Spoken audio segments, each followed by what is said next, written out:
Say hello. Say hello. When Marion Derpetti house sits for her daughter, it comes with what she'd consider this added bonus. I'm a dog grandma. Say hello to everybody. Aldo and Felix all to herself. If grandma doesn't take care of them when they're out of town, then I'm in big trouble, right? But what she's just learning, like many new to the state, is that Florida has a toad problem.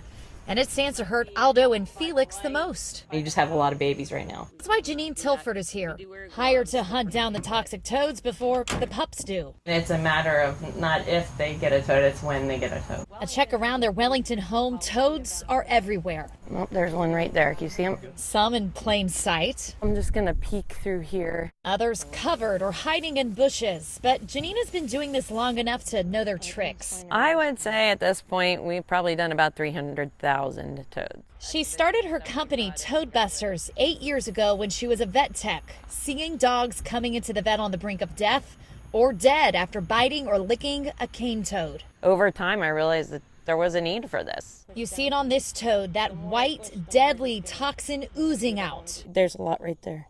This is enough to kill a dog. I would say, especially a small dog, you have about 10 minutes. Her team of trappers has since grown to more than a dozen because there is so much demand and fear amongst pet owners. They seem to be getting more aggressive as far as the population of them, yes. Definitely. Bill Gallagher lives in Boynton Beach with a pond and landscaping toads love. For the first time in his 5 years living here, he needed professional help. Okay, so it just got to be too much? Yes, 100%. Janine says since COVID, she's finding more cane toads and sick dogs too. If I go by what the office numbers are, probably once a week to once every 2 weeks, we get a call that somebody lost a dog. With all the new moving, people they're building more houses out further west.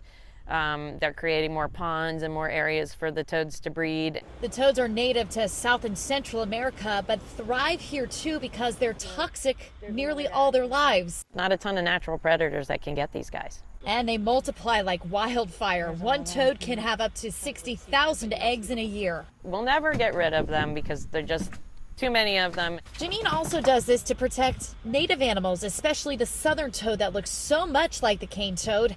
It's getting pushed out or also killed by people mistaking it for the toxic toad. So before you think of catching and killing a toad you might find in your yard, you need to actually make sure it is the toxic kind. You have to get close to it, but it is pretty easy to quickly tell if it's a bufo or a cane toad. Absolutely. If you're not afraid to handle them, which is fine to do without gloves, the best thing to do, the fastest thing for me, is flip them over, look at their belly, and you look at that mottling that's there on their stomach, those black spots. She knows most won't touch them, so she's happy to keep doing the dirty work while warning anyone she can of the dangers. You come down here and you have think to. you're safe, and you're not. Wanting to protect all of Florida's newcomers. Our dogs are our family. Megan McRoberts, WPTV News Channel 5.